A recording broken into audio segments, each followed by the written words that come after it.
राष्ट्रीय स्वयंसेवक संघ यानी कि आरएसएस प्रमुख मोहन भागवत के सच्ची आजादी वाले बयान पर पूरे देश में सियासी घमासान मचा हुआ है। भारतीय जनता पार्टी और कांग्रेस के नेता आमने सामने हैं और एक दूसरे पर आरोप प्रत्यारोप का खेल खेल रहे हैं। इस बीच राजस्थान भाजपा प्रदेश प्रभारी राधा मोहन दास अग्रवाल का भी एक बयान सामने आया है, जिसमें उन्होंने नेता प्रतिपक्ष राहुल गांधी को मूर्ख बताया है।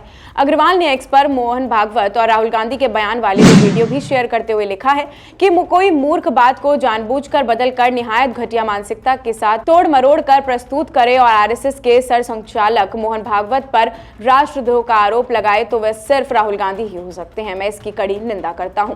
भाजपा के वरिष्ठ नेता ने यह ट्वीट बुधवार रात को लिखा था।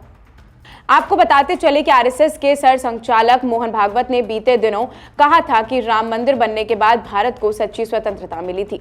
इस बात पर राहुल गांधी ने कहा कि मोहन भागवत ने जो कहा है वो राष्ट्रद्रोह के समान है, क्योंकि उनका मतलब है कि अंग्रेजों के खिलाफ लड़ाई अवैध है, संविधान अवैध है। किसी दूसरे देश में तो अब तक उन्हें गिरफ्तार कर लिया जाता और उन पर मुकदमा चलाया जाता। राहुल गांधी के बयान पर भाजपा नेता हमलावर है। एक दिन पहले ही टोंक विधायक सचिन पायलट ने भी अपनी प्रतिक्रिया जाहिर की है। उन्होंने कहा है कि भारत के जिन लाखों लोगों ने अपनी शहादत देकर अंग्रेजों को खदेड़ा था, उस 15 अगस्त 1947 को आजादी की, अगर आप आजादी दिवस नहीं मनाओगे तो कब मनाओगे? देश की आजादी में सबका योगदान था। ऐसे में अलग अलग धर्म जाति की बात करना बिल्कुल सही नहीं है। देश को आजादी के संग्राम में भारतीय जनता पार्टी और उसके सहयोगी दलों का भी कोई योगदान नहीं था। वहीं कांग्रेस के पास स्वतंत्रता संग्राम के दौरान किए गए बलिदानों का इतिहास है। जिसने कुछ खोया नहीं, जिसने शहादत नहीं दी, जिसने अपने परिवार को नहीं खोया, जो जेलों में नहीं गया, वो इस देश की आजादी को क्या ही समझ सकता है।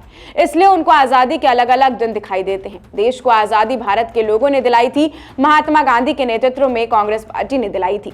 लेकिन अब जब कोई व्यक्ति जेल ही नहीं गया या फिर कोई बलिदान ही नहीं दिया तो वो कैसे समझ सकता है? बिल्कुल भी नहीं समझ सकता कि स्वतंत्रता का असली मतलब क्या होता है।